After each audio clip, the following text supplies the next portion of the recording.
Wanafunzi, leo tutaanza kusoma A mpaka U, lakini ningependa tuanze kwa kujumlisha kwanza, hesabu za kujumlisha. Kwa hiyo ningeanza kuuliza, moja jumlisha moja ni ngapi? Wako sawa na wewe? Izalau.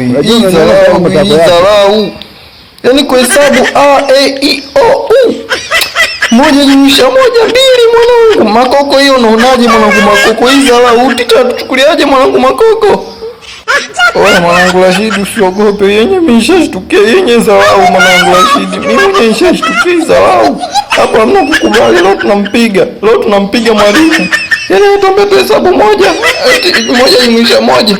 Kati moja jumlisha moja mbili, masomo ya kitoto atuchukuliaje au ni ndefu kwa sababu tumenyoa. Oya mwanangu nani Rashidi zalau. Hamna kukubali mwanangu. Hizo tunampiga leo mwalimu, leo tunampiga. Au huyu mwanetu huyu Omari anaona poa. Oya Omari, wewe unaonaje huu mchongo mwanangu wa huyu mwalimu? Mwalimu anatudharau ujue mwanangu Omari. Oya mwenyewe mwanangu mwalimu nilikuwa nimemind tangia zamani mwanangu. Huyu mwalimu leo tunampiga leo. Huyu mwalimu lazima nimpige leo, ametuzoea mwanangu.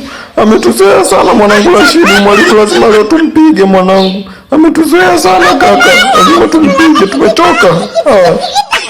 Oya utengano ni udhaifu, ushirikiano ndo nguvu.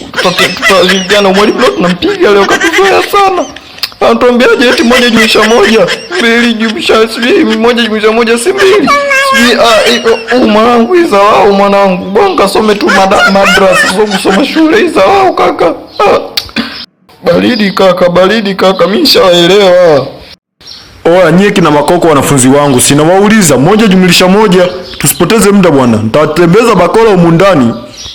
Hatujui sisi hatujui.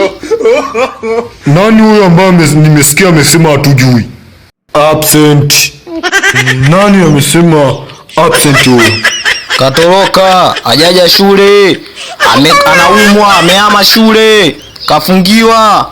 Anaruhusa. Hajaja shule katoroka huyo. Alikuja akaondoka, ameshaomba ruhusa huyo. Kudadeki kweli amemkwa.